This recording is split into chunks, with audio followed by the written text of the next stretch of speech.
Three, two, one. You are now tuned into me. Nah, I'm just playing, y'all. This is the Dust of the News podcast. Today, it's Thursday, 8 o'clock.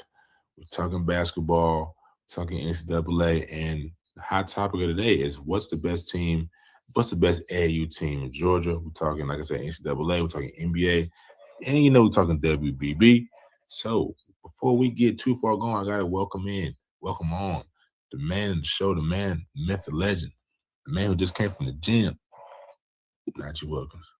What's up, brother? What's going on? What's going on, everybody, man? Happy Thursday. Happy Thursday. Y'all know where to come, man. Make sure y'all like, comment, subscribe, man. Y'all on the YouTube, man. Hype up the video, please, man. And you go back, tell a friend, and rewatch it. You know what I'm saying? We got a lot to discuss today, man. College basketball news, high school, as my brother outlined, and much, much more, man. So I'm excited today. It should be a fun show. And we got Sweet 16 kicking off tonight. 16. Yes, sir. Let's get it. Sweet 16. It's getting heady tonight, man. I like Arkansas. I'm put that out there first, but you know what I mean. It's been crazy. It's been crazy to say the least. I was talking to my one. I can't remember exactly who I was talking to. I think it was just a sauna conversation actually in the gym, and they was like, man, football.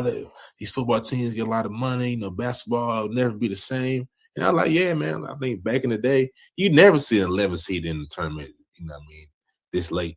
It's especially normal. I think Texas is 11 seed, but it's a lot of more higher seeds. I think back in the day, you probably wouldn't see nothing less than maybe a 5 seed. You know what I mean? Maybe occasional 12 or whatever, but it's a different landscape in college basketball. I like it, though. I like the unpredictability of it. I know my bracket people out there, my bracket's been busted, but I think the odds of getting a perfect bracket is probably 0.0000001. Slim to none. Slim to none. But if you do, you know the guys to take care of first. Could we give you the scoop on the Just As the News podcast? All right, for sure, man. We'll start with the first topic of the day. We got to start with high school. Start in the trenches. Somebody said, man, high school was Nick in the cut, actually. He was like, high school basketball is the purest form of basketball, something to that effect, man. So what you think about that? You think high school basketball is the purest, most exciting basketball? I don't know. Because I would say back in the day, yes. Definitely was the purest form. But I feel like today it's different, like today, when we think of high school basketball, there's more into it, right? You got high school basketball kids. When I say high school basketball kids, I'm talking about their parents played in the league and things like that. So I feel like it is pure to a degree, but it's not the same, right? You got high school basketballs forming leagues like OTE, which does an outstanding job, right? But you didn't have that before. And then now you have this thing. Think about this, Bacon. A lot of kids being in their hometown, you got to make it from your hometown usually, and usually they'll stay there all the way through the 4 years. Now you're seeing players, they pop off AAU ball, whatever it is in the summer, 2 years at the hot, then they go into a private school, you know what I'm saying? Or then they go into a prolific prep, or they going out west, or whatever it may be. So I feel like the money is in it, kind of how we're seeing with high school football. And I feel like it is to a degree still pure, but not to the level that it once was of like, oh, I'm doing this for the love of the game. I'm doing this for my high school. Now, you do have some players that obviously honor that, like Isaiah Evans, North Mecklenburg, went through all 4 years, won a championship, stayed. Ace Bailey, another one, all 4 years, blew up, still stayed there. Isaiah Collier, another one. Stephon Castle, Newton, all guys that could have left and went somewhere else, but definitely decided to stay. So I feel like to a degree it is, but at the same time, no. No, that makes sense. That makes sense. You hold on. Can't see him, ladies and gentlemen. I think the brother might have a call, so I can't see his hand. But yeah, it is. It's pure than any other. Like college basketball, definitely more pure than that. I mean, Ace Bailey from Chattanooga, Isaiah Collier, I think he's from Hapeville, Georgia, Hapeville, Atlanta. So you know what I mean. People are still moving. And Wheeler, top flight program, top 25 high school basketball program in the nation to me, year in, year out. Coach Thompson is a history. from that school. They do a great job. But yeah, man. EYBL Scholastic is another group or another league. So I mean, basketball is basketball. It's exciting. They're kids. It's money in it, but like Ace Newell, Cooper Flag, Dairy Queen, and a couple other like man, the parents were like, yeah, we was pretty much we bet on our kids. You know what I mean? We swipe, swipe, swipe. There was another one. California plays for the Oklahoma City. Jerry McCain. Another story. Parents bet on their child. Man, I know he's good. We just need to get some exposure, get him in the right situation, and we can streamline myself to the NBA. You can make the argument too more recently, not to cut you off, Coben Landrew. Remember, he's Yeah, not from necessarily Georgia, he's from Thompson, Alabaster in Alabama, but decided to make the move up here, and now he's a two-time champion, two-time MVP, and going to UConn. That family, I'm pretty sure they betted on him, what I'm saying, to make that kind of a move. What I'm saying? Now it's paying its dividends to just illustrate your point even more. yeah. And where is he from? Mississippi. There you go. Yeah, so for sure. But yes, it's the purest the game will ever be in high school basketball. We'll see how the game evolves. But AAU basketball. What is the best AAU basketball team in Georgia to you? I know we kind of touched on this, I think, last week, but what do you think? Yeah, I think you got to go. So many good teams, man. Obviously, I think you have to go first to three SSB circuit. Respectfully, I think you got to throw Atlanta Celtics in there, man. Definitely with what they've done, the alum they've had. Georgia Stars is in that conversation, obviously as well. Game Elite's another one. But I feel like the most purest, the best teams to me is definitely those. And obviously, pull up here with a Tip Off Classic. But yeah, I think those teams year in year out is producing now the ones that are kind of coming down the pike that's doing a lot better. AOT, what I'm saying? Look at what they had with Ace Bailey a few years back. They kind of find the gems, the hidden gems. The Celtics, Game Elite, Georgia Stars are a little bit more established, in my opinion. So it is a great question, but I think I think you can't go wrong with Game Elite or Atlanta Celtics. And then you could throw also in AE5. I mean, they've been doing some great things on they circuit as well. I think right now, I think it's a conversation between Game Elite and Atlanta Celtics to me. Game Elite, Atlanta Celtics. Oh yeah, man. Man, it's right like you said. Right now, and we can't just forget about what I mean. Kenny the Jet Smith Jet Academy. We see them at the top, man. Really, I'm saying much love. Do we consider them Georgia? Aren't they like Maryland? Nah, he's from North Carolina. There it is. That's a good question, man. Yeah, I don't They know. bring in a lot of Atlanta players though. Yeah, dude, but I don't think that's considered Georgia. That's a good point. That's a good point. That's a good point. We'll put an asterisk by Jet Academy. But yeah, man. Celtics forever flagship. Game Elite is doing good. They won 3 SSB last year, but the Georgia Stars they've won back-to-back years, looking like they're getting up for a third straight Peach Jam championship. I mean, for me, if I had to choose what program my son would play for, it's tough, man. I'm going to slide Game Elite to the side. I love what they do. Much respect to that program. For me, it's between the Celtics and the Stars. I don't think you can go wrong with that. I really don't. I really like Game Elite, but I don't think you can go wrong with the Celtics and potentially the Stars. The good question this year with the Stars is, can they do it at 18U? Right, because likely, what I'm saying, AJ Williams is probably going to play up if he still runs with them next year, right? Can you do it in 18U? You've done it in 15U. Much respect. That talent to me should be able to go up. Similar to what we seen a few years ago with the Bonsta, obviously running with the Oakland. I think Oakland Elite, I believe it was. Oh yeah, Oakland Soldiers. Thank you, Bacon. Or when we seen Cooper Flag running with the team as well, we should be able to see that kind of progression. No, my bad. Even better, Night Riders. They won like 4 in a row. Remember, Bacon, they was winning the 15U bracket, and then they went up and they started winning the bigger bracket too. With they made different additions. They had Dante Allen. Obviously, he's doing another year with Miami. Shout out to him. But they started winning. They brought on Caleb Wilson. The core Mhm. of the team, though, was Caden Boozer and Cameron Boozer. To me, with how great of a talent AJ Williams is, number one player in the 2028 class, you should be able to at least be in the PGM championship. Yeah. You can retain him and bring him back.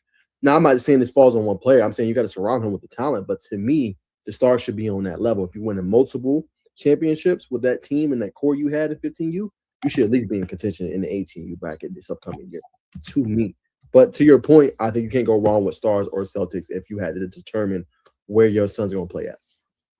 Now you're right. I think that falls on I think his name is Norman Powell. I think that's the guy that runs it. Forgive me for watching this. I got his and I have his name wrong. Obviously, he's a legend. Uh, his son or grandson plays quarterback for Rome or some team in Georgia, but it all falls on him. I think it could be if because why does Caleb Wilson not play for the start? Why does he not play for Game League? Why does he not play for the Celtics? Why is he playing with the Knight Riders? You know what I mean? When obviously he went to North Carolina. You know what I mean? Why didn't Scoot Henderson play for the Stars? Why did he go Game League? You know what I mean? It's a lot of questions of why. You know what I mean? It's a lot of teams in Georgia. I get it. You know what I mean? Every team has its perks. But to me, I think Georgia Stars. I answer my own question. I think Georgia Stars is the flagship. We in the most competitive circuit. Nike. You know what I mean? You've won Peach Jam Championship. I think they can retain, like you said, retain AJ Williams, uh, and keep that core together. You know what I mean? McCullough, um, from Jonesboro, can't remember his name right now, but you know what I mean. The big man for Mount Bethel. You keep that nucleus together. I know. I'm not even gonna say I think. I know they can win Peach Jam come 17U time, but you have to keep that team together. So I think they can. You know what I'm saying? I think they can go. I think they can go for a sweep, 4-4 or 3-3, whatever it is. Okay. Be interesting to see. We've been seeing announcements throughout the high school basketball season and obviously towards the end with Lennox Celtics picking up players and Game Elite picking up players. Mm-hmm. Let's see what the Stars are going to do. So that's good. So we didn't touch on.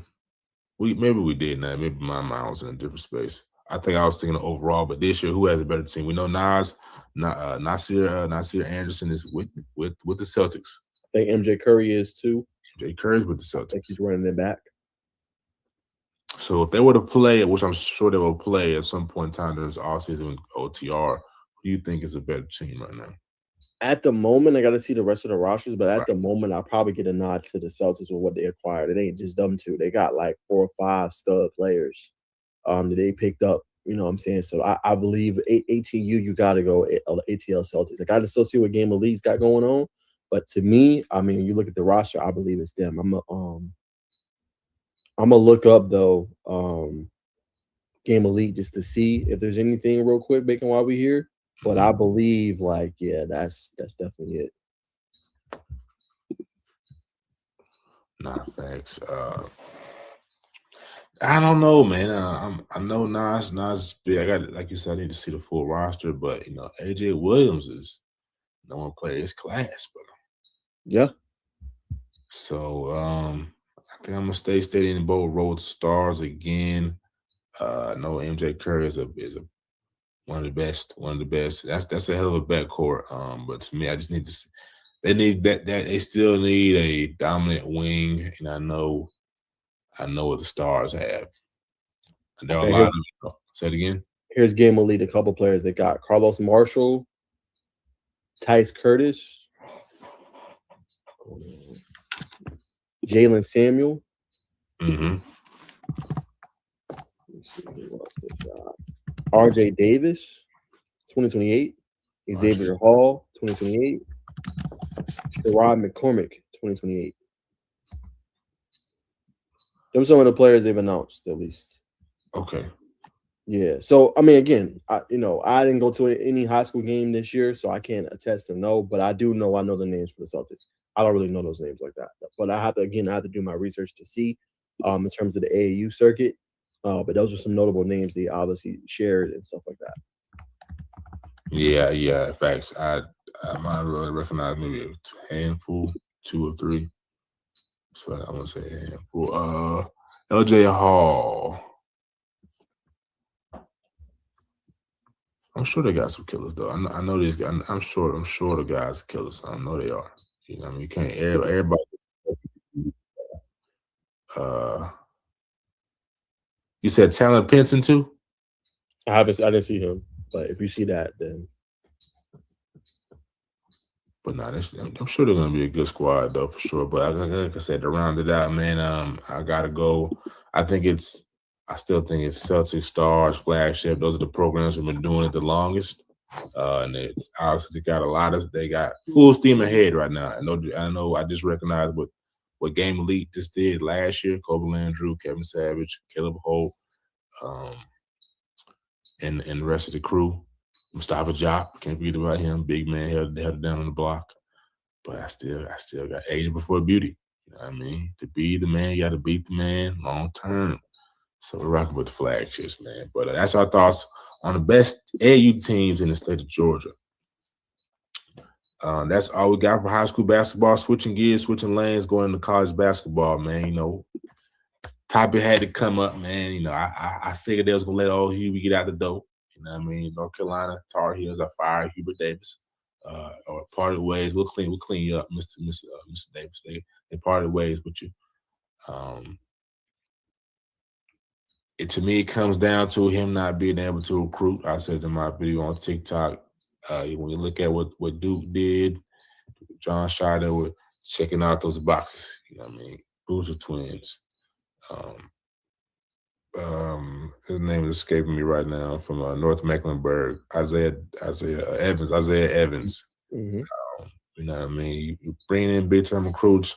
Now Hubert Davis was able to bring in Elliot Cadeau, Ian Jackson, Caleb Wilson, and a couple other guys, but he wasn't able to retain them. He wasn't able to retain them, and unfortunately, his biggest recruit got hurt and he got bounced out of the first round. So maybe a mix of coaching and recruiting, but I think recruiting ultimately hurt him. That's why UNC decided to part ways. You can't be a big brand not bringing in big time recruits and retaining them. I don't think it was recruiting. I think it was the product on the court. And I think the last few years, now he did get to a national championship in 2022 as a higher seed. They hadn't gotten back though. They're going out, like to your point, Bacon, they're getting bounced round of 32, first round, and made it Sweet 16 and forever. And I feel like this was the year that was like, okay, we need to make some noise. Now, look, he's a good coach, but at the same time, the product on the court wasn't what it was supposed to be. Yes, a couple players he could have gotten for sure, but you brought in Caleb Wilson, and he was your difference maker. We saw it. You went toe to toe and beat a Duke with Caleb Wilson healthy. So it shouldn't all fall on one player. And that, to your point, is a little bit about recruiting, and it's also about development, right? Why do we see Elliot Cadeau playing a more defined role and looking a lot better at Michigan compared to North Carolina? Why do we see the same thing with Ian Jackson, who production has dipped a little bit, but he has Yeah, a nice role with St. John's? Why did we not see that at North Carolina? So to your point, I think the development piece of it is what hurt them a little bit. And I think two, they weren't winning enough.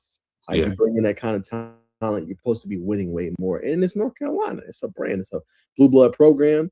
And you're supposed to be deep into the postseason, deep into obviously the tournament. Now for North Carolina, it's a double-edged sword because you move on from Hubert Davis. What's really out there for you? You know what I'm right. saying? Because the blue blood doesn't have the same appeal, as maybe it once did before. It's different. You know what I'm saying? And it's a lot of pressure being a head coach for North Carolina, right? Because remember, Bacon, believe it or not, he averaged 25 wins in his career as their head coach. You go pretty much anywhere outside of the big blue bloods or big brands, Right. that's pretty competent to me. That's pretty acceptable. Yeah, I'm trying to see who could be some possible replacements. You got Nate Oates. That name's been floating around, obviously from Alabama. They mentioned Brad Stevens. We'll see. Billy Donovan is another name. I know you mentioned Kenny Jet Smith on the topics. I Yeah. don't see it. No disrespect to Stephen A, but like, when is he like really coached for real? Like, Stephen A does good work, man, but like some of the stuff he just be out of touch, out of place with. Like, there's no way in hell they're gonna hire Kenny the Jet Smith as their head coach. Let's be for real. It's not gonna happen, bro. You know what I'm saying? It's gonna have to be a high brand name, or they might have to go the mid-major route. You know what I'm saying? But they're not finna go and bet the house, having to pay Hubert Davis $5.4 million for Kenny the Jet Smith, who hasn't really coached in what a long time. He's been an analyst. Point They're not guard. about to do that. He's a point guard. He's a point guard, but they're not about to do that. If Michael Jordan came back, would you hire Michael Jordan as your head coach if you wanted to do it? I mean, that's Michael Jordan. That's a legend. They played on the same roster. I get it, but it's like for North Carolina, you need somebody that has experience. He's done the thing, and he's been coaching for a long time. That for to me, like you're swinging for the fences. Like, what if All right, that what doesn't about work? JJ Redick? He has experience coaching Where? NBA. We was assistant. Are you talking pre-Lakers era, or are you talking about pre-Lakers? No, exactly. Probably not. No, you're talking about post-Lakers era, sure. Pre, no.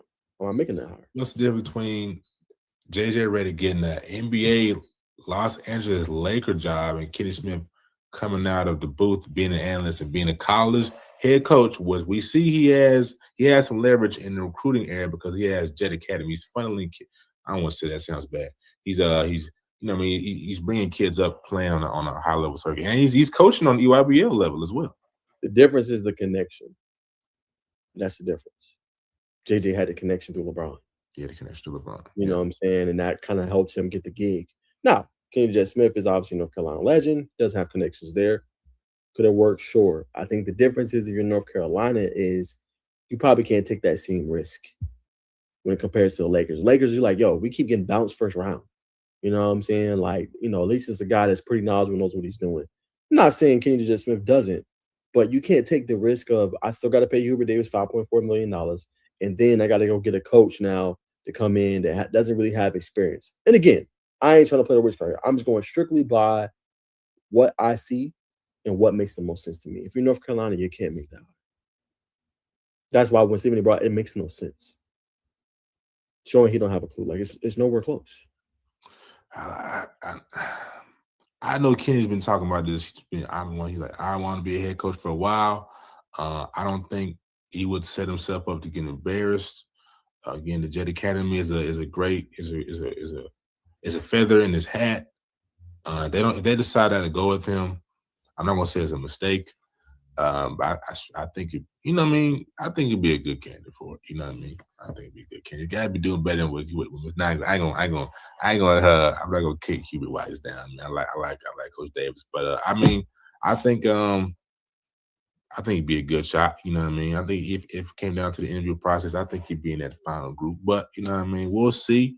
I don't think Nate Oates is. I just doesn't fit. It just doesn't fit. And what better man to bring in than somebody who's donned the baby blue, the footprint, average 14 points a game, one of your assist and steal leaders, played alongside Michael Jordan, played alongside Akeem the Dream, Elijah Wan. What better person to bring in that can give you that league experience than a man who won a ring in the NBA? Fly Jets fly. I feel you though, man. You don't like him because his knees rub together, man. I like you, Kenny. Not even close. I don't see him doing that. So who'd you like to? I know you named a couple of names. Who would you like to see, or who you think would be a better person? Billy Donovan's not bad. Yeah, I mean he got experience. The Bulls is in a rebuild. He could be looking to come back to college, right? And he's won 2 national championships. Mm-hmm. Right, Brad Stevens has been another name that's been floating around a little bit. Brad Stevens, what he's done, yeah, you know what I'm saying. But he's probably not looking to go to coaching. He's so much into that front office role, but that's another name that you can do. In terms of coaches still in the tournament, I mean, there's a bunch of ways you can obviously look, man. You could even, you know, like I said, you make a play. I know you don't like the Nate Oates suggestion, but that's a potential play you can do. You know, obviously he's a guy you could look at Illinois as well, because like I said, North Carolina's a brand. You know what I'm saying? And try to, you know, pull him in too. But again, I get Kenny Jet Smith. He played for him. It makes sense. I understand. But at the same time, you got to make a good hire because it's going to be real important. And you got to start winning now. Yeah. There ain't going to be no, oh, yeah, we missed the play. Like, no. And you got to figure out a way to retain Isaiah Dennis. He's a local kid, Charlotte, North Carolina. He's one of the next guys. Didn't get a lot of burn this year. Obviously, he has some development to do. But we've seen Isaiah Dennis, CP3, Peach Jam. We also saw him at Raw, and I saw him at Tip Off Class. The kid can go. The kid can go get downhill, pull up, stop on a dime, give you 10 cents change. So that's the name to know for the Tar Heels. We'll see. We'll see how this coaching thing goes for the Tar Heels. But I'm pulling for you, Kenny. I know you're tired of being up there in the booth. You know what I mean? Chuck getting on you, hitting, you know what I'm saying, hitting you over the head with these jokes. You want to bring something to the table. You want to be able to chip it when you come back to the inside the NBA for the offseason. I understand. Well, we'll see. Bill Self. Bill Self, the whole Kansas situation. I know he came out and said that the allegations about him retiring were not true. Do you think this was cooked up by media individuals, or do you think this has some truth to it? I think you're in the middle with this one. I think there is some truth to this. I do think there is something that's going on here. I don't think Bill wants it out just yet. Um, Mm-hmm. so I do think obviously it's hyped up a little bit, but I think you look at his post game responses and it was like, I got to see he's been dealing with health issues, and like you said, he wants to be fully healthy when he does it. So he is probably contemplating retirement. You know what I'm saying? That's what I said. There is some probably truth in Mary. He probably just doesn't want it out right now. He wants to go through the full process, talk to his family, see if he should come back for another year, and all that good stuff. And he sits at a critical part because, like I said, you got the portal about to open up April 7th, the recruits that he's trying to bring in. So, we know he's a damn good coach, So now it just comes to, can he do it for a full season, with his health and getting older and all that stuff. So I do think there is some merit to it. Obviously, he's refuted the report, and rightfully so.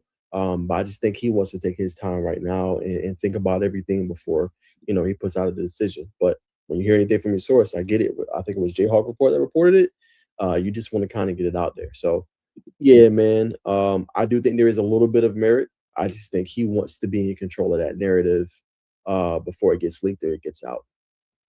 Yeah, do you think he pull back to help out Darren Peterson's draft stock as well? Because if he retired, man, I don't know. He might not have win. He might have not have win lottery. Maybe.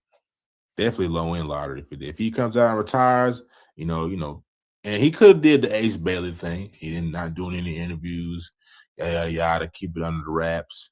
But I think with Bill Self not retiring, his draft stocks are taking a hit, but with him not retiring, you can still possibly see De'Aaron Peterson go top five. And maybe you still see De'Aaron Peterson go top five if Bill Self retires. But it's definitely a bigger issue than what it is if he does step down and retire. Because, man, did De'Aaron Peterson, the whole fiasco of him telling him, hey, Coach, sit me on the bench, I'm tired, or whatever the case may be. I'm just saying, man. These I are all don't feel like that played a factor in him retiring, though. You I don't don't. think so? Or not No, I don't retiring? think so. I think he's just to a point. He's older. It's a How lot of much? different stuff he's dealing with. I mean, you can throw that out. I just feel like that's a weak argument against Peterson to me. You know what I'm saying? Like he the reason why the coach wanted to get. I don't think so. Well, you look at Nick Saban. That's different though. Nick Saban's different because these players started to want more money, and then, like I said, they didn't want to put in the same work, and that's a little bit different. Now, obviously, he paid a lot of money for Darren Peterson and all that stuff, but I feel like he handled it like a pro.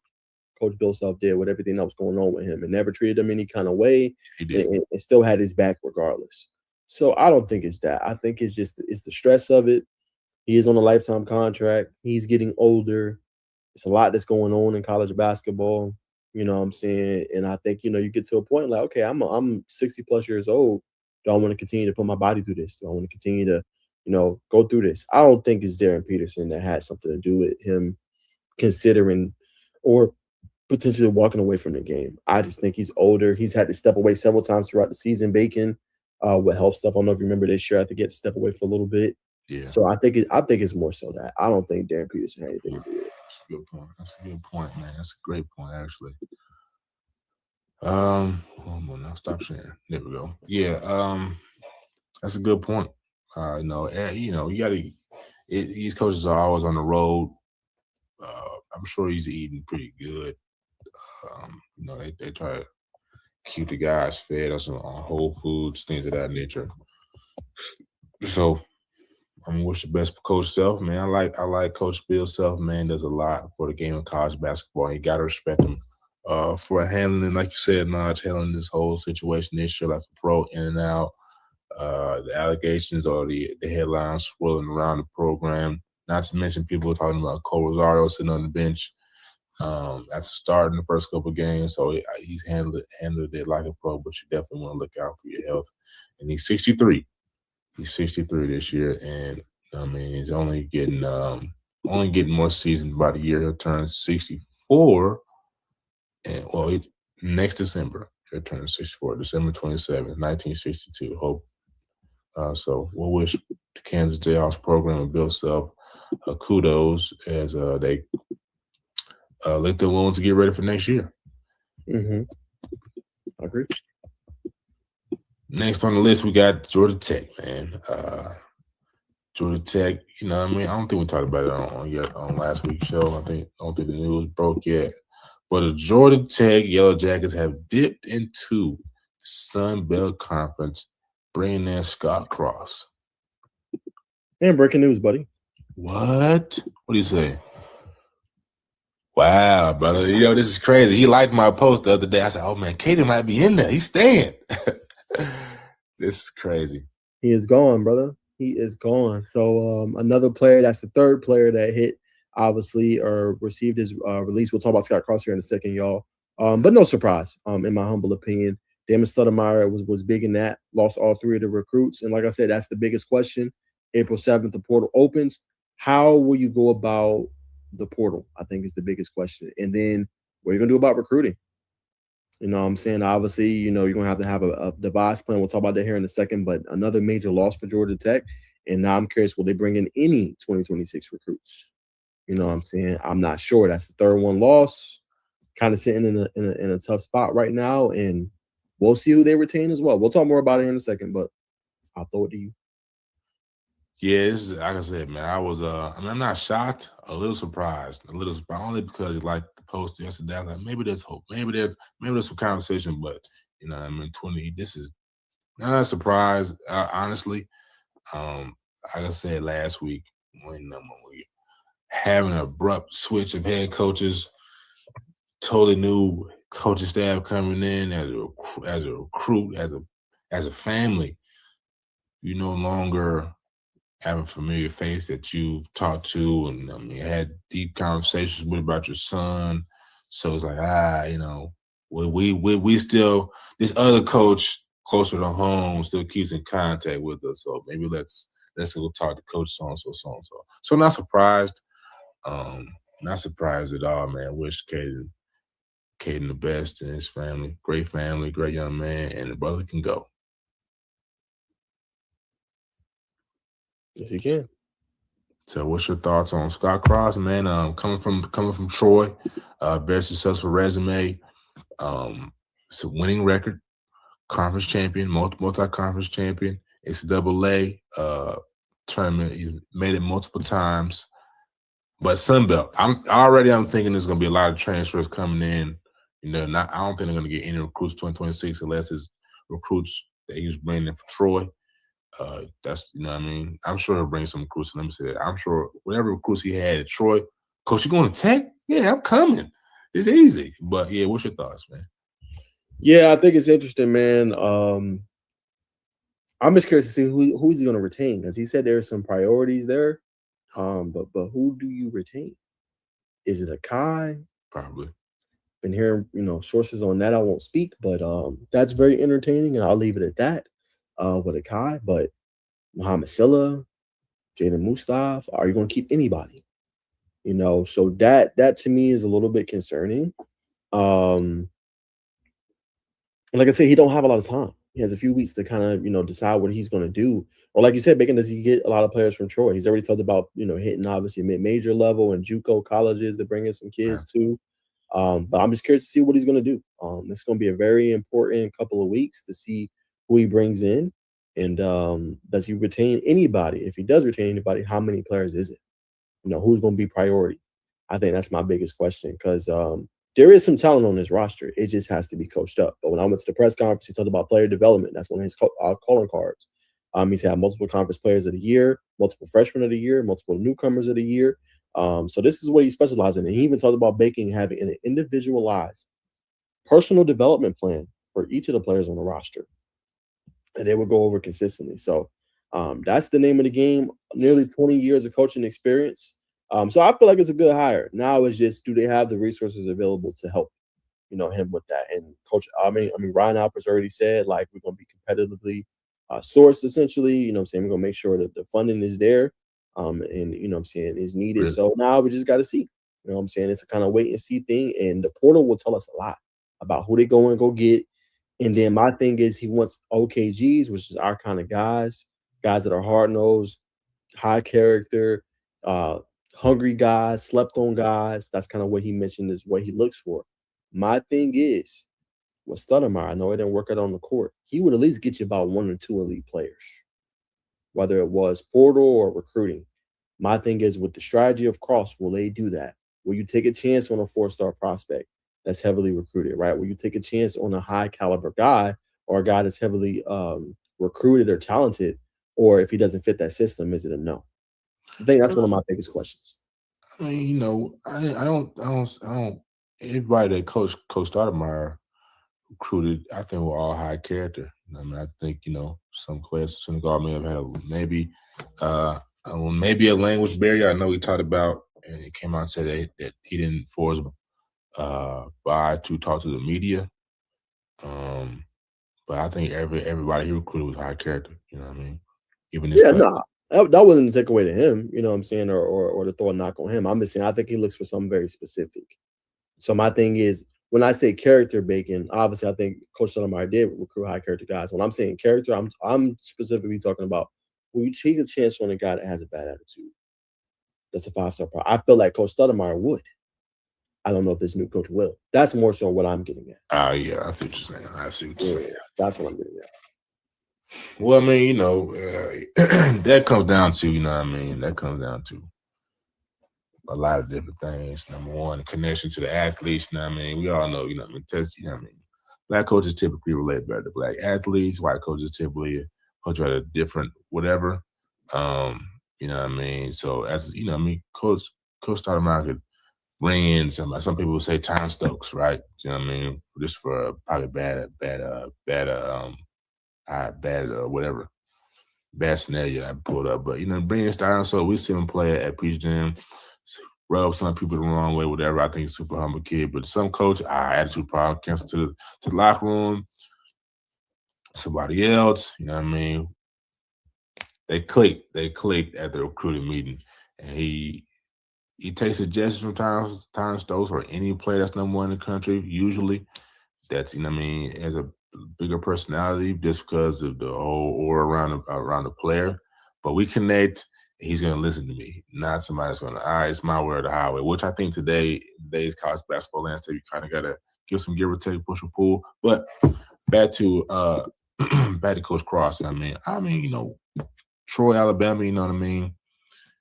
I'm sure he's getting similar players, maybe not as big an ego, but they've come from different demographics, different environments.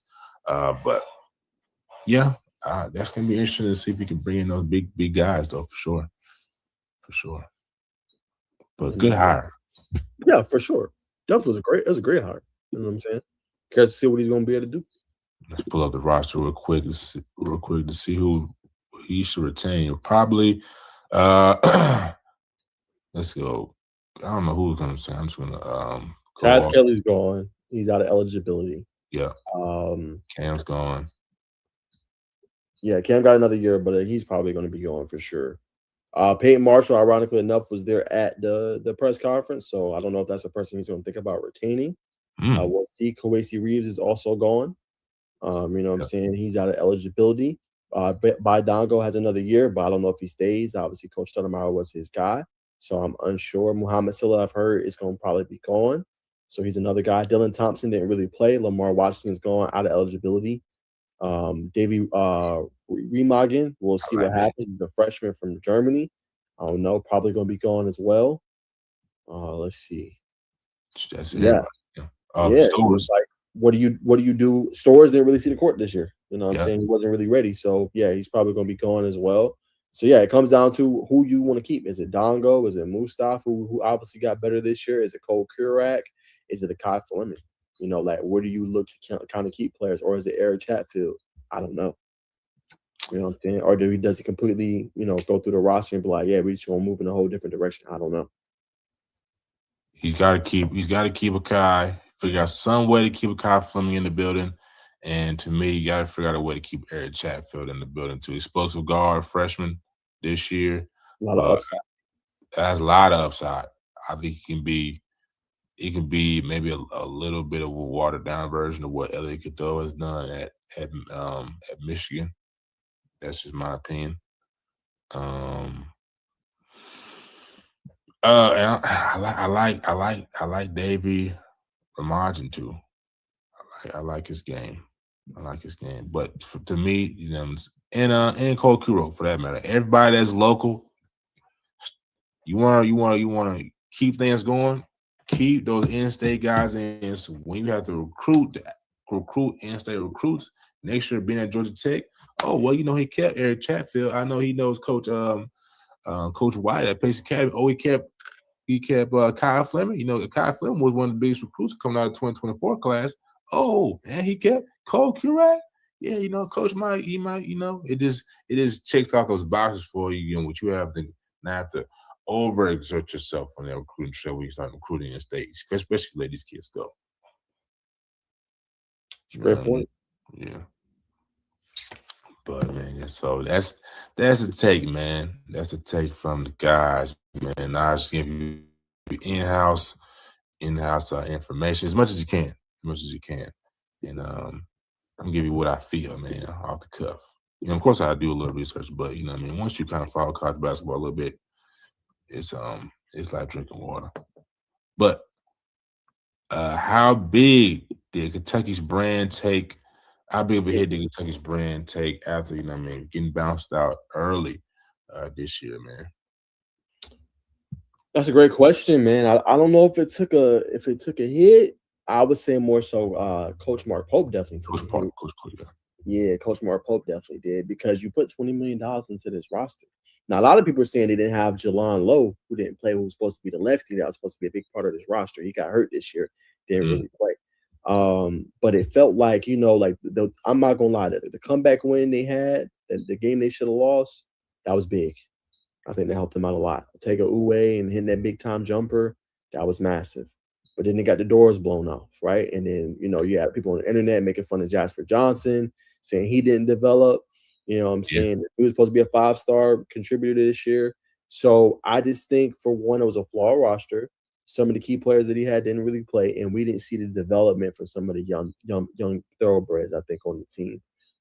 So yeah, the season was a failure. When you spend that much kind of money, you at least should be making the Elite Eight, Final Four, bare at minimum, least.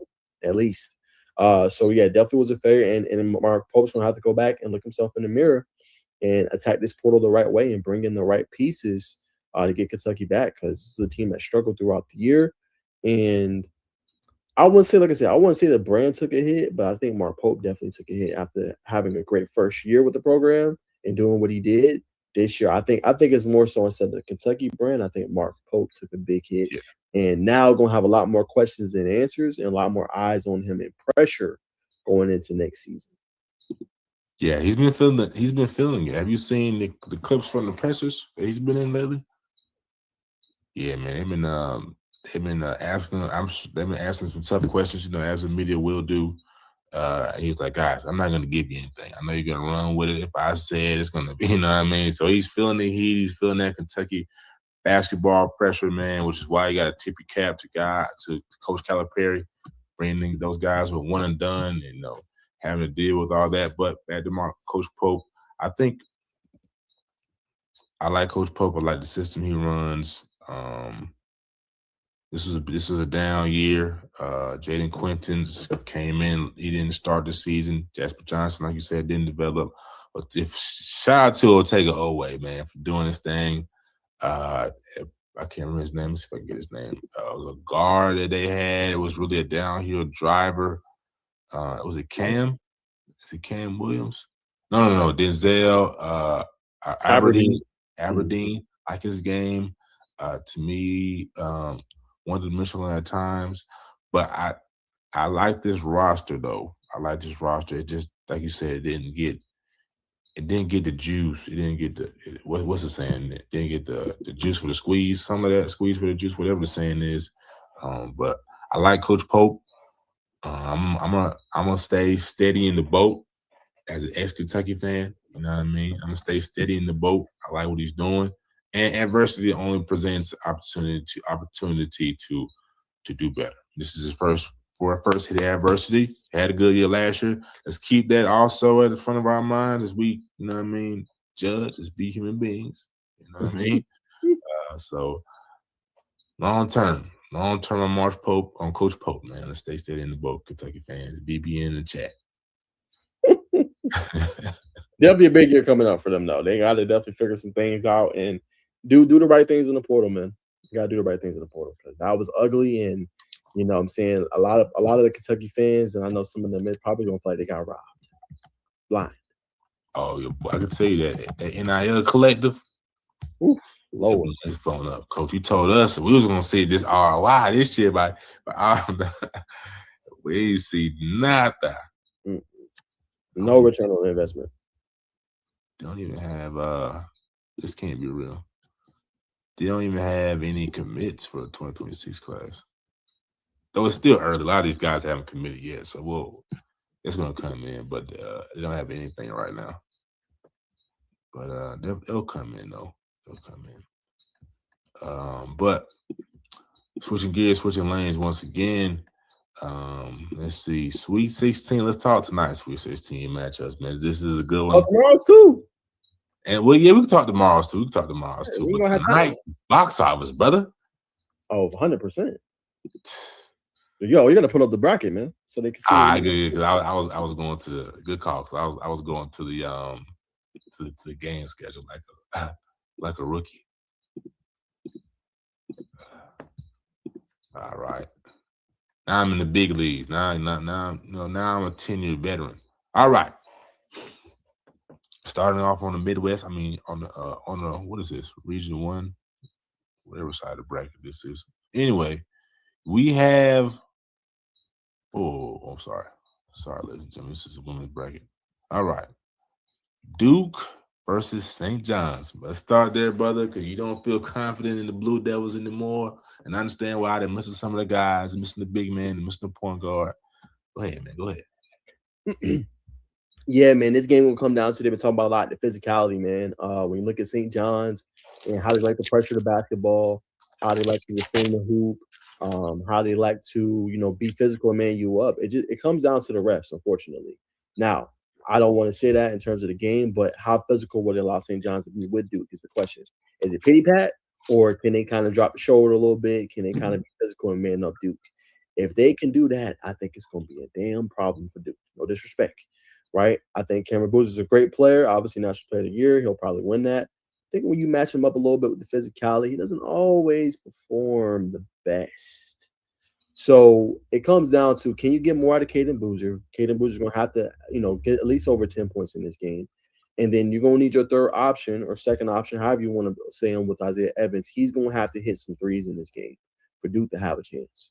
You know what I'm saying? He's going to have to hit some threes and step up big for them. And he's going to have to be a spark plug because they're going to probably double that post when it comes down to Caden Boozer, and they're going to have to make them kick. And Duke is going to have to be able to hit those perimeter shots at a very high level in this game to have a chance.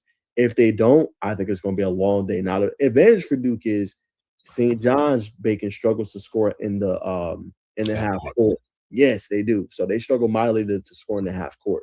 So that's a situation. If you don't let them get in transition, force them to kind of run a half court offense is what they obviously struggle with this year. But if it's a defensive game, I like St. John's to come out on top. Now the players to watch: Bryce Hopkins, Zuby Ejiofor, obviously, and Ozai Sellers going to be some key players to watch in this one for St. John's. But I feel like St. John's can kind of toughen up, you know what I'm saying, play hard against Duke. And I feel like they got the edge in this one, and they can even upset them in this game. Well, brother, I think they said the last TV cast when Duke came through mightily when Cam Boozer struggled. We forget Caden Boozer was the 2015, or not 2015, the 16U Peace Jam MVP. Great point. You know, the brother can play now. I know he's not his brother. We see him come in. We seen him earn the trust of John Shire. He stepped in, made some big time plays. I've seen him get downhill, rebounding Hell guard. You know what I mean? So I expect Kalen Boozer to rise to the occasion this game. But I think you're very correct in saying that the Isaiah Evans is going to have a lot on his shoulders. This is his time. You know what I Mhm. mean? This is what we heard at Thompson. This is what we do in the NC. We come up and make big time plays. We don't like to be compared to anybody. Do I think the reins have been tight on him at Duke? I Yep. do. I do. For what reason? Not haven't quite put my finger on it yet. I know he's an outspoken type of player. Duke puts out a different type of. They have different coaches. It's not that that's not the coach to be. I spit a little more reserved. We do our business on the court. I think that may have something to do with it. But I think this is a game where if you're John Shire, you got to let him loose. This is a game that you have to have Isaiah Evans himself. If he's not And they comfortable, don't. you might get bounced out against a team who ain't even efficient in the half court, which is why I can't necessarily pick him. You know what I mean? John Shire is too good of a coach for this. You know, you're not gonna beat him no up and down, fast break type of game. Unless the team comes out and doesn't shoot well and get beat on the glass. And I know Duke teams don't get beat on the glass too often. Nah, they don't. You're right. But let's pause on the John Shire, great coach. You got to earn that. Let's take a pause for the cause. They had a great Because season this year. yeah, but again, they look at who they bring in and who they recruit. Yes, they had a good season, right? But this is where you make your pay, Bacon. Are we forgetting? Last year they should have won. They should have beat Houston. Come on, man. We had Cooper Flag, Con Canupu. That squad should have won a task. Should have won a natty. And it was a lot of those adjustments we said. Now we're talking about right now. You didn't pay Isaiah Evans. Why? Why Right. you didn't play your spark plug? And we still having those same kind of questions, Bacon, when it comes to this year. So what's the difference? We talking about well, John Shire unleashed the reins on Isaiah. We shouldn't even be having that conversation this year. Right. We shouldn't be having a conversation. So before we say great coach, he's doing a great job. Great coach, but let's pump the brakes. Because if you're a great coach, let's see you get back to a Final Four again and potentially win it this year when you was the number one overall seed and heavily favored. Let's see.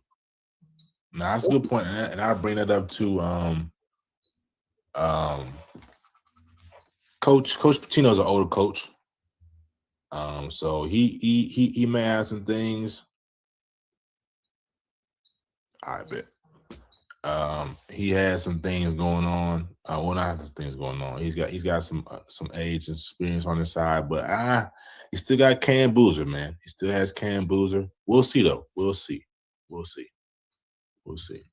I think this is a very good matchup, though. I'm still gonna ride with Duke. I'm gonna give them the advantage. But again, this is a game you're gonna have to let Isaiah Evans get off. But transitioning to another game that's close and near and dear to my heart, Arizona versus Arkansas. There's Acuff has just single-handedly lit the college basketball world on fire. Malik Thomas, it seems to be hitting a good stretch right now. I think it's coming off a pair of 18-plus back-to-back games. Still got DJ Wagner. Still got DJ Wagner playing good, playing solid point guard. You know what I mean? Traven Brazil, Carter Knox. This is a good squad. This is very Malik Ewing down in the paint with Brazil. But Arizona, man, is a different type of buzzsaw, man. Cole Pete, you know what I mean? Braden Burries. Braden Burries. Mm-hmm. They got a whoop stick, man. And if they can hit Arkansas in the mouth, I mean, kind of restrict them from scoring, especially if they can kill them on the glass, I think they're gonna have this game. They're gonna have this game. But knowing Coach Calipari, he's gonna figure out a way to free up his guards and get those guys off. That's gonna be the only chance, because they're not a good defensive team. Not a good defensive team. Or not the best defensive team. So I gotta lean towards the Wildcats. Okay, I'm surprised. I thought you would take Arkansas in this one. I'll say this, man. I think this is the game. If you Darius Acuff, Reebok deal, passing of the torch. They call you Baby AI. You want to make your pape. You want to go top 2, top 3, potentially number 1. This is the game you make your pape, Darius Acuff. So I am challenging you, Darius. You want to make that pape. Get Arkansas to an Elite Eight and upset Arizona, who only lost 2 games this season. This is the game. This is the game. It's how you make your paper, your money, your munyon. It's the game. Now, my biggest question is Arkansas, do you have an answer for Montages Krivas, who is the big man for them, right? Can your big man go toe to toe? Can they keep him off the glass? He's averaging about 10 points a game. Do you have an answer for that? Right? We know about Koa P. He's going to do his thing. We know about Braden Burries, right? But then the X factor is Jaden Bradley. Do you have enough with him? He's averaging about 13 points a game, right? I like how Arizona can defend. They're going to have all hands on deck to slow down Darius Cuff and make him feel uncomfortable. You know what I'm saying? So it's going to be a good game. Two really good teams. You don't get a much better Final Four match, or not a Final Four, Sweet 16 matchup than these two. I'm going to get an edge, though, to Arizona. But like I said, you got probably the best player on the court in Darius Cuff. We'll see what that man, what comes out from that, what matters with that. But if you want to make his pay, you go in there and you beat Arizona. I guarantee you'll be a top pick in that draft, maybe even number one. If they beat Arizona, they're going all the way. Okay, that's fair game. All right, let's go down to Texas Purdue, man. This is a big game for Purdue. A lot of people like, man, this is. I know I'm like this. This is where the road ends. This is where the road ends for Purdue. Texas has had some solid games. I mean, we expected them to beat BYU. The Bonser went out with 40 plus. The Zags is a program that's been a staple in the NCAA tournament for some time now. They're damn near blue blood, if you ask me. But Braden Smith, they got some players. They got a couple bigs. They got a couple wings. But Texas is playing exceptional basketball right now, playing a big physical team. And to me, Purdue is a little light on the inside. They're a little light on the inside, susceptible to being dominated in the paint, especially rebounding wise. So I'm a roll with the Longhorns here today, man. Yeah, I mean, that's not a bad pick with what they're doing. You look at, obviously, Texas. It's crazy. They're a first four team, and they've made it this far. They only have 21 wins and 14 losses, and they're in the Sweet 16. Crazy to think about. Dalen Swain has been doing this thing this year, averaging about 17 points per game, 7.5 rebounds. The big man, Matis Viakatis, he obviously tore up BYU, didn't have an answer for him. And that kind of concerns me, to your point, because Purdue is not like, where you had Zach Edey or you had a big down there that could slow that down. Do you have an answer for that? You know what I'm saying? I don't know if you Purdue. But to your point, Purdue should come out on top. You got Braden Smith, one of the best shooters / scorers, and you have the pieces around to be able to shoot your eyeballs out. You're a better shooting team than Texas, so you should win the game. But to your point, Bacon, at the same time, you're going to have to make sure, you have an answer for their big man, right? And not let them play half-court basketball. You know what I'm saying? Because not, it could be a long day. But I want to do shout out to Sean Miller for the job that he's done down there. They do have obviously a lot of resources, but just being able to get in and make this run, obviously incredible job by him. But yeah, this is your money. If you Purdue, man, handle your business. You know what I'm saying? Handle your business. You should be able to beat Texas. You've been a top Big Ten team all year long. You're a top seed in the tournament. Yes, there is some advantages for Texas, but you should be able to win this game. Facts. Handle your business. So I'm gonna go Purdue, but handle your business. Handle your business, man. Don't you know what I mean? I understand. This is a game that they're supposed to win, being a 2 seed, but you can't neglect that Texas has an imposing size advantage, and that could be a kryptonite for them, especially like you said, they're not knocking down the shots. Next on the list, this is a very interesting game. Michigan State versus UConn right here. Tom Izzo is one of the best head coaches, best longest tenured coaches in the game to this point. Gets Dan Hurley, number 2 seed UConn, who I believe is favored in this matchup. Pretty much even here. When it comes to style of play, productive Jeremiah Fears for Michigan State, Taurus Reed Jr., 14 points per game, shooting the ball 62% from the field. That's tough. You know what I mean? One of the best backcourts in basketball with Silas DeMar Jr. To me, I think this is where the road ends for the Spartans, man. I think Dan Hurley, you know what I mean, still, you know what I mean, he plays with a chip on or coaches with a chip on his shoulder. You know what I mean, still a little salty about last year losing to Florida. You know what I mean? He like the Steve Jobs of college basketball right now. So I'm gonna roll with the UConn Huskies. I'm gonna go upset, man. I'm gonna go Michigan State and the Spartans. Something about this time they always figure it out. Tom Izzo's a great coach. I think this is an elite coaching matchup. You're gonna have an answer for Terrence Reed, who pretty much put up Shaq numbers in their first matchup, man, with a 30 and 27 game. So you're gonna have to rebound the basketball. Jackson Collar's gonna have to come up big and box him out. But I'm concerned about the guard play. I feel like Jeremy Fears can really get off in this game for Michigan State. I don't think Silas Demiri's really played Bacon. I think he's been hurt. So they've been leaning on solo ball, Alex Caravan, who obviously has some experience, but I'm not getting enough from that position, in my opinion, so far in this tournament. So I'm gonna lean on the guard play of Michigan State, which I think can pose problems, but the front court is gonna have an answer for Terrence Reed, who can keep possessions alive, give you second chance opportunities, which bodes into the favor of UConn. But I feel like the guard play in this one for Michigan State is better than UConn, so I go with the Spartans. Well, with the Spartans here. Okay, okay, okay. Let me see what class. He's a senior. Yeah, I know Tyrus Reed has got to be shooting up draft boards right now for sure. Got to be a lottery pick. But let's transition. Nebraska, Iowa. Interesting basketball matchup. Iowa known for shooting the basketball. Nebraska, hard nosed. They're going to play defense. Rebound basketball. These are probably the two teams I'm less knowledgeable about. So for that reason, I'm gonna roll with the Hawkeyes. I'm gonna lean to the shooting. I'm gonna lead towards the shooting for the 7:30 tip off tomorrow. Yeah, I'm gonna go Nebraska, man. Should be a pretty good game. Nebraska, this is the deepest they've ever been. They won their first ever game in an NCAA tournament, and I think they're on a run right now. I know Iowa upset Florida. Like you said, the shooting is pristine. I think Nebraska also has some shooters too. You look at Price Sandiford, nearly averaging 18 points per game. He's shooting it for a 41% clip from beyond the arc. Bacon.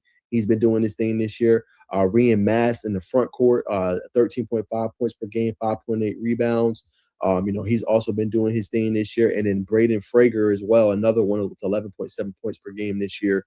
I think they have enough to contend with them. And then they got the shooters, I think, that can match them. Sam Hoiberg is shooting nearly 40% from beyond the arc for the Cornhuskers. So I think this game will be very good back and forth. But I think Nebraska is on a heater right now. I think they're now 2-8 in the NCAA tournament. I think they can pull off this game and beat a really good Iowa team in the Big Ten.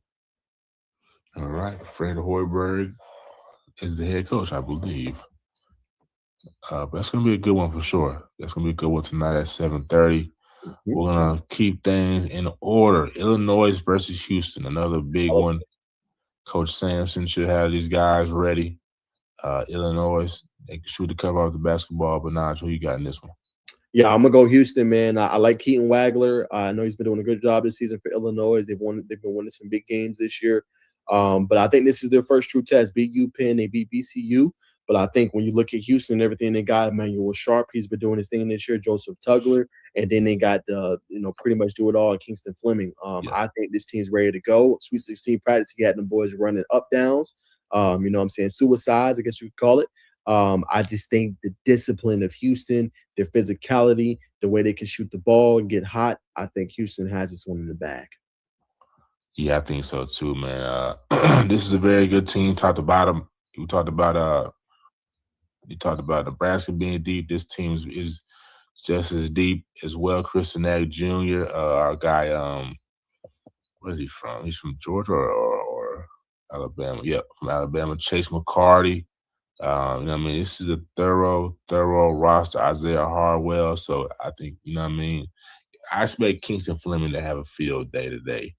To me, Illinois is a very good team, but they're not the best guard on the perimeter. And you have to be a pretty good team pretty good team guarding the perimeter if you want to have a chance at beating Houston. So I won't be surprised if they can contain Keaton Wagler to this in a comfortable 10+ win for Houston.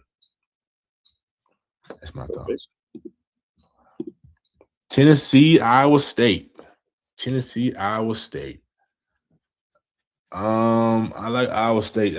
Similar, potentially a similar fashion of Illinois and Houston. Um, I like Coach Barnes.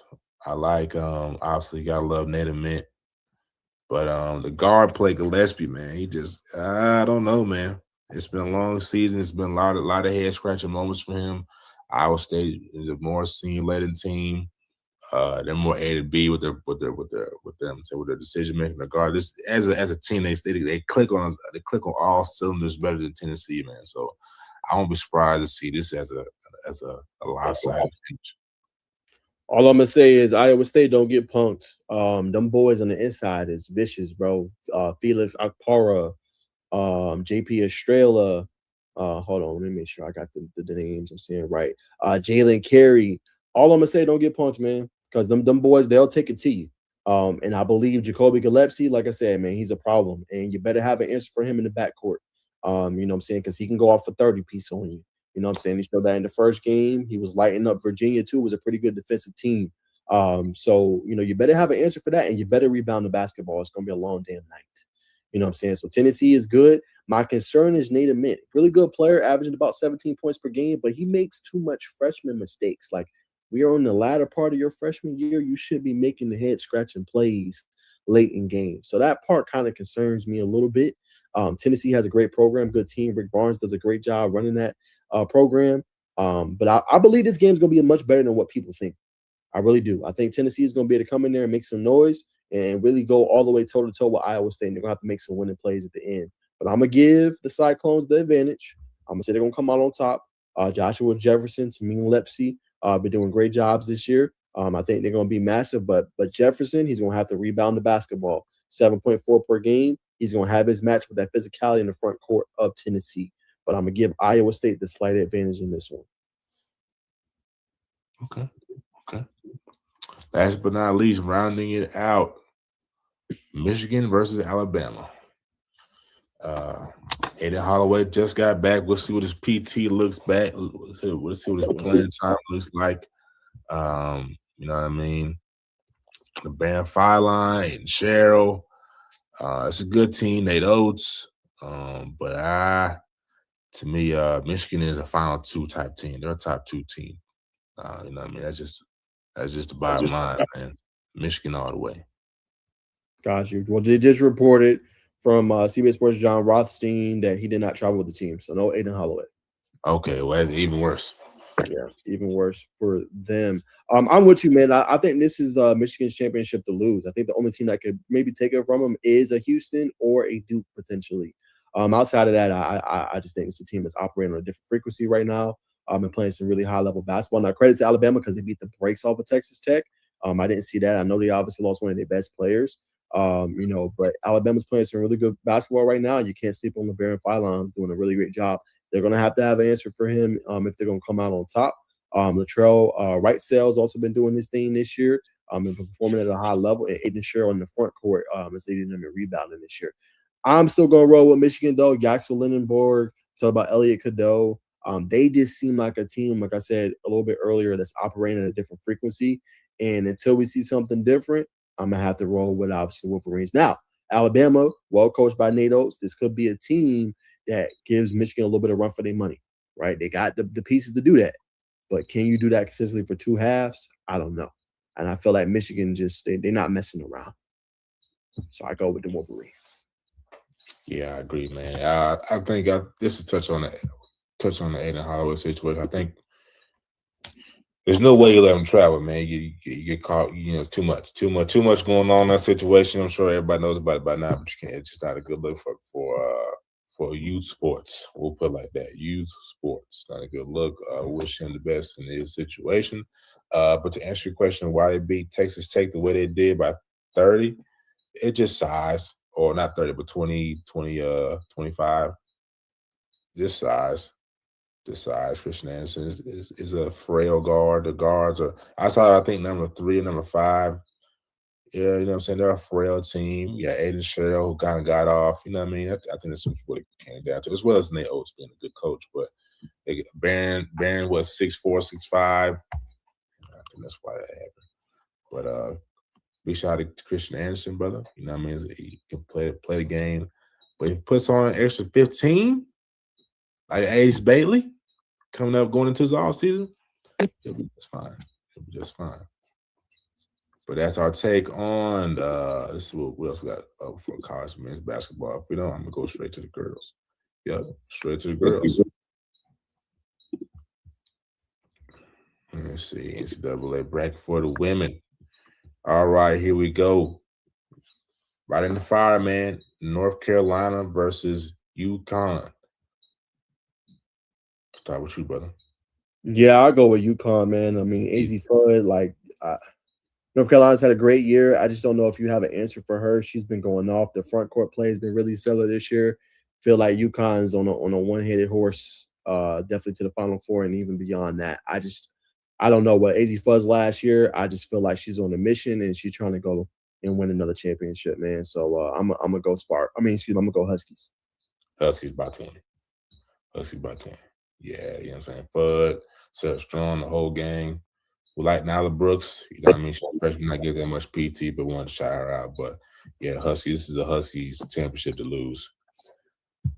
All right, next one, UCLA versus Minnesota. Same thing, UCLA. You know what I mean? Bets. You know what I mean? They're the one seed. They're one thing they maybe lost 1 or 2 games this season. With the Final Four matchup is going to be, well, no, it'll be a championship matchup, I believe. Yeah, championship matchup. Oh no, Final Four, excuse me. It'll be a UCLA, UConn.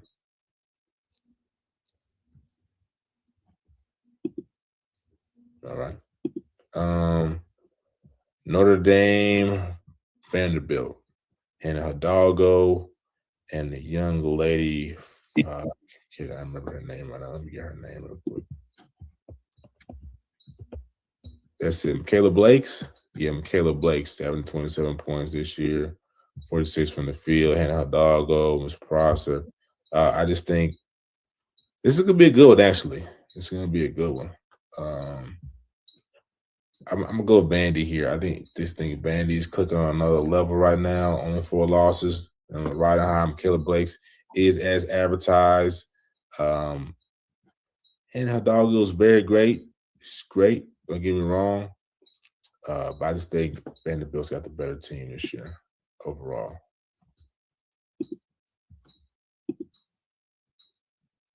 Same thing. Yeah, I'm going Notre Dame, man. I think Cassandra Prosper's going to be the X factor in this one. Vanderbilt does has a really good team. I feel like Notre Dame has the better players. So I think you got to have an answer for Hannah Hidalgo, who does it on both ends of the floor. Rebounding, playing defense, pushing tempo, scoring the basketball. So yeah, I would go obviously with Notre Dame in that one. So okay. On top. The game for the Sweet 16 though is 2 of them. I know we'll talk about here in a second, but Duke LSU. I mean, it don't get much better than that. That's going to be a damn good game because any of them teams you can make an argument can make a run to a Final Four. So it'd be interesting to see if they're going to have an answer for Flau'jae. You know what I'm saying? Duke led obviously by their women's head coach. She's doing a phenomenal job, Carol Lawson. And this is a team that's been, figuring it out, getting better and better. I think that's a must-see matchup, probably one of the best matchups you'll probably see during this tourney. But Toby Fornoy, she's been playing some really good basketball, 17.4 per game, 8 rebounds, nearly a double-double. And then Ashlyn Jackson as well has been doing her thing. And then the X factor to watch is Delaney Thomas. But I think that's going to be must-see TV. Duke LSU, probably one of those games you could even see in the Final Four. So I think that's going to be a phenomenal Sweet 16 matchup. Yeah, to add on to that, it's got a little. It's gonna be a little. It could get a little. Not gonna say a little chippy, but I know Flau'jae maybe holding on some things for that she didn't make the USA team. Coach Carol Lawson was the head coach, and there was they played earlier in the season, so that's just some things kind of safe to watch for in that game, but probably similar to what you said, not even close, but a little bit to what you said about the Ole Miss LSU football game that transpired in the fall. But this will be a loaded game for sure. Yeah, I got Duke upset. You got Duke with the upset.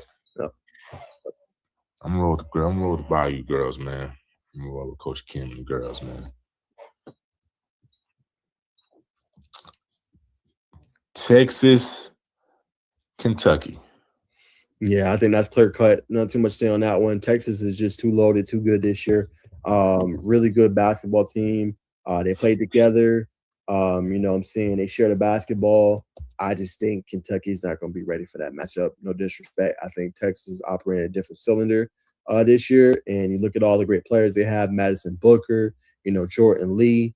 What I'm saying, Kyla Odekere. Like they just loaded, man. I don't see Kentucky having a chance. Yeah, I agree. Texas all the way. Alabama versus no, excuse me. Louisville versus Michigan. Louisville versus Michigan. I think That this should is be another pretty good matchup as well. What I'm saying, look at Louisville having a kind of a resurgent season. Michigan's done their thing this year, 27-6, led by Olivia Olson. She's doing a little bit of everything for them, 19 points per game, 6.2 boards. And then Mia Holloway leads them in assists. She's been really good, 12.6 points, 4.8 assists. And then Silas Swords. I'm going to go Michigan. I think they're going to come out on top and win that one.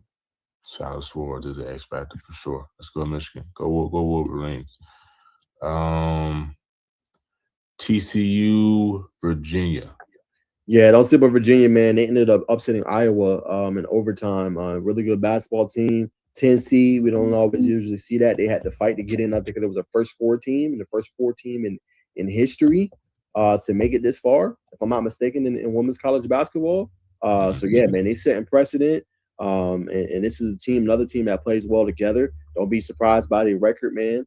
Kamora Johnson's been doing her thing this year, averaging nearly 20 a game. And they just play really good together as a unit, man. So I got Virginia with an upset. Virginia with the upset. Yep. Is that because you covered the team, brother? No, I don't cover the girls. I cover the boys. No girls actually. Problem. Say it again. I said I do know a little something about them though. For sure. I know Olivia Miles, former Notre Dame, Iron Fighting Irish. She's a problem. Just to make it interesting, man. I'm gonna split hairs with you. I'm gonna go with the TCU Horror Frogs, man. I like Miss Olivia Miles in the clutch. But last but not least, we have South Carolina versus Oklahoma. What do you think, I my think a friend? great game too. Yeah, You think so? yeah, I think so. I mean, obviously, man, Bacon, you got to get an edge. Like, who we kidding here? You got to get an edge of South Carolina. Great, phenomenal team, well balanced, well coached. Coach Dawn Staley does a great job. But Aaliyah Chavez, SEC Freshman of the Year, excuse me, she could be that player that's that difference maker. We don't always see it in women's college hoops, but she has enough firepower on her own. And Coach Staley's going to have a plan to kind of try to slow her down and kind of neutralize her a little bit. But she should be a player that definitely can make a difference. And if they upset South Carolina, she can continue to add to her legacy and continue to add to her kind of college allure. You know what I'm saying? Her college aura, I guess you could say, as well, man. So she's definitely the X factor. If she can go off in this game, I think you'll see a similar situation what we talked about Bacon back in the day with Caitlin Clark, Angel Reese. She can build that kind of branding for herself with a big win over South Carolina. I still take the Gamecocks, but what I'm saying, Leah Chavez could be that X factor for them. She could be the X factor for them. When they played the first time, it was a blowout. I'm expecting a similar outcome. Got a lot of good plays outside of Leah Chavez as well. But I think South Carolina's is too good right now. Let's see, we got Reagan Beers. She's a problem down there in the post, and a couple of other girls too. But I'm gonna go with SC. So that's going to conclude our tournament talk, our bracket talk, ladies and gentlemen. Man, if you hit big, all these predictions, just shout out the guys, man. We don't want none of your purse, man. We don't typically dibble and dabble in the sports betting round. Too tough. But you know what I mean. Appreciate you tuning in to the tournament breakdown from the guys. Rounding out the basketball conversation this evening, NBA, Lakers. They're on an 8-game win streak right now. We're gonna talk their weaknesses. Where do they kind of not, hit the board for you, man, when you evaluate the Los Angeles Lakers? Yeah, I think they present a lot. I think it's gonna come down to really, man, their front court Bacon. That's gonna be the key difference maker for them. Can they get enough in that position? Jackson Hayes, you look at obviously DeAndre Ayton. Those gonna be definitely the two names, man, that's gonna have to make a difference.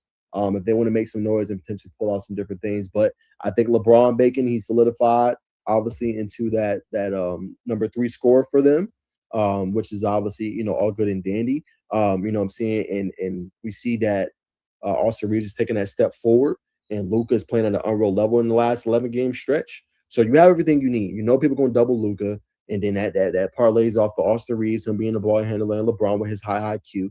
It comes down to for the Lakers knocking down shots and being able to play defense and pushing transition. What I'm saying? Half court offense, obviously they can score there too, but they're gonna have to get stops and rebound the basketball. LeBron can help with that, but DeAndre Ayton, can't play soft. What I'm saying? Can't play soft. So, some of those things they're gonna have to figure out. But I think it's a team, like I said, I think they're ceiling. You looked at me crazy. I think it's Western Conference Finals. What I'm saying? I think they can do that. I know you got Spurs in there and OKC, but I feel like they can potentially upset one of them. What I'm saying? Spurs is still young and inexperienced. It's their first big year. Like, I know you'd be like, well, Naj, OKC won. Remember, OKC went through a gauntlet and they lost to Luka, knocked them the hell out of the playoffs. It's You facts. know what I'm saying? So all I'm saying is I think it takes that one playoff run. Okay, cool. Let's see where we at. Get that experience. And we seen it with OKC. They got that experience. They came back the next year and won it. Great team. I like Wemby. Wemby should be Defensive Player of the Year, right? I like Stephon Castle and Vassell. De'Aaron Fox. Got good players. They got veteran players in there too. But I think they're like 1 year away. Okay, my biggest thing for me, the Lakers is when it comes down to the playoffs and all your weaknesses are under a microscope is their ability to guard the perimeter. How will Luka hand up when they're switching on him every time? I know JJ Redick and company will probably have a strategy for this, and with them consistently coming at him on the defensive end, him having to exert energy, will he be able to keep up? Will he be able to contain himself and be able to give out 110% to give out his natural normal output on the offensive end? Yes, they have Austin Reeves. Yes, LeBron is playing like he's 33, but that's when they rely or they expect Luka to score 27 or better a night, especially for them to have a chance. And like you said, playing up against the Spurs, playing up against Oklahoma City, hell, playing up against Denver. Uh, will will he be able to rise to the occasion? Because that's my biggest question for the Lakers is them on the defensive side of the ball. Uh, and will LeBron be able to contribute, not turn over the ball late in the games? I don't think he will, but we've seen Let them him do that. previously. We've seen him previously in the postseason. LeBron's came down to the end, and he's had some costly turnovers, man. So that's my biggest thing for the Lakers. Nah, if anything could be concerned with that is Houston and KD. Well, yeah, I'm That not even worried about them. I know. I'm just saying in terms of turning the ball, late game situations, like they blew literally a 13-point lead and was turning over the basketball, and they simply ran the pick and roll, and every time it was a steal. That part I would be more concerned about. With LeBron, he gonna make the right play every time. He makes the right plays 9.5 out of 10. That point five where he's visibly gassed, and you know what I mean, the game kind of gets a little bit too fast for him. And that's only Father Time. That's only Father Time. Uh, but to your point about the Rockets, man, they need a point guard, man. I'm not sure. I'm not. They need a point guard. They need a point guard. They get a point guard. They're contenders, but right now it's at top four: Denver, LA, OKC, and Spurs. And as we transition, what a great segue. Are the Spurs a finals team? You just gave your point. You don't think they're a finals team? I think potentially they could be a finals team. I know they're young. De'Aaron Fox is a veteran point guard. I think Wemby is ready. I think after he lost in the Olympics, I think he turned his killer instinct on. I think that's why he went and did work with the Monks. I think he's trying to prove something this year. I think the only team that's standing in the way is the Oklahoma City Thunder. You got Keldon Johnson, you got Vassell, you got Harrison Barnes, who's been a part of a championship team. I know the head coach is in his first year, but I think the Spurs can potentially make it to the finals if they can beat the Thunder. That's a big question mark for me, but they're a finals caliber team. I'll keep mine short. Like I said in my soliloquy, they're a year away. Well said, brother. Well said. They could definitely make a WCF, but they're about a year away. I'll leave it at that. Okay. Quick and easy to the point. Or dang, we hitting all these time for concern on the Rockets. Oh yeah, hell yeah, yeah. Of course, I seen it yesterday. Like you shouldn't have lost to Minnesota. Nas Reed gets fouled out of the game, or no, it gets thrown out of the game. Rudy Gobert fouls out. You know what I'm saying? No Anthony Edwards is playing. And you lose the game. You got Alperen Şengün who's making some great plays. KD, you know what I'm saying? Amen Thompson. There's no way in hell you should have lost that game. You're up 13. They couldn't score a bucket. They come down the court. All you need is one bucket. And for the life of me, no disrespect to Jabari Smith, you gotta play better, bro. You know what I'm saying? Like, he got to play better. That's just not going to cut it, bro. You should be taking a different level in your game now. This year, 4 or 5 now, I believe it is. You should at least be a competent. You ain't got to be number 1, number 2, but you should be a third option at least. Something they can depend on. You know what I'm saying? We know they got KD. We know they got Şengün. You should be that next guy up, you know, along with an Amen Thompson, right? Because that elevates the team, right? I just, yeah, I think they're in trouble. They're number 6 right now. And like you said, the point guard situation. So yeah, definitely time for concern. Alarm the bell. So alarm the bell. That one coming off guard. Alarm the bell, man. They probably shouldn't have traded Jalen Green. No, you have to move on from him. He was never ready. You made the right choice. You did what you were supposed to do. You got the right coach and you made Udoka. But the problem is Fred VanVleet got hurt. Yeah, You made the right choice, though. Jalen Green wasn't ready. Too much going on. Not ready for all that spotlight. No, he's where he's supposed to be. No disrespect. He wasn't ready for that moment because they was in the series the year before they got KD. He had the chance to be able to show he was the man, and he didn't do it. He didn't deliver. He played like dog-ish the whole series. Not ready. No. And that's facts. So last thing, I'll let us rock. Who's the most entertaining player to watch for all the wrong reasons? Who's that person for you? All the wrong reasons? All the wrong reasons. That you know he gonna come through and give you a good laugh every time. I don't know. Peter Fifth? I don't know. I mean, I wouldn't say Anthony Edwards. I mean, he's just a joy to watch. I mean, with how he approaches the game, but not for all the wrong reasons. Not anybody caliber of Anthony Edwards. Listen, man, you gotta have your glasses on. You gotta be on something. I ain't really got an answer for that one. All right, brother. Let me see if I can find something funny on him. But for all the ball watchers I think this might be a good one. This is a good one. For all the fans watching at home, the best player to watch for all the wrong reasons is Yogurt Gobert. We got him there. Gobert knocks it again away.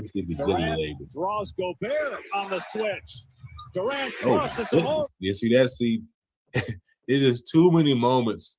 I mean, Rudy's a good player, but I know when I watch Rudy Gobert on prime time, NBA, ESPN, 7 o'clock, or whatever the new channels is now, CBS, TBS, he's gonna give me a good laugh.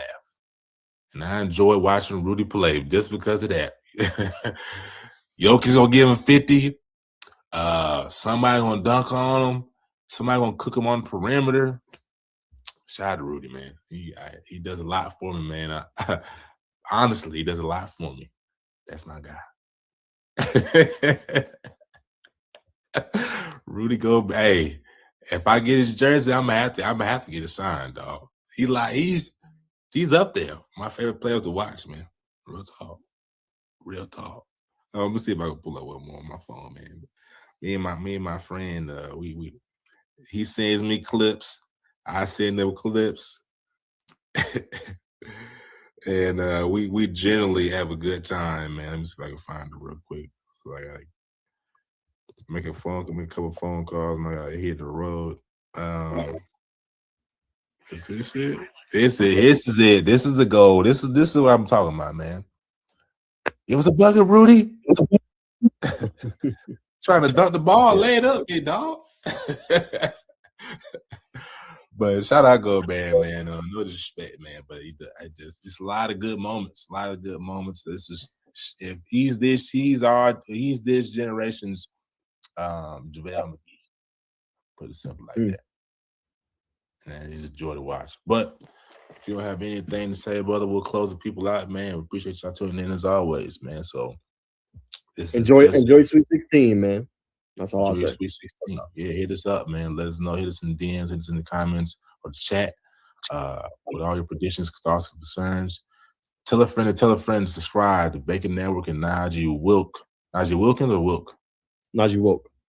Najee Wilk on YouTube. You follow that on all the platforms. Everything likewise for Bacon Network, man. We appreciate y'all tuning in. All the new viewers, man. We appreciate. Don't just like the video, man. Hit the hype button. You go by in the comments, swipe right, you'll see the hype button, and leave us a comment in the chat to give us some feedback. You know what I mean? So we know how we're doing, man. But we appreciate y'all tuning in. Much love as always, and you know what it is. It's just as the news. Peace and love.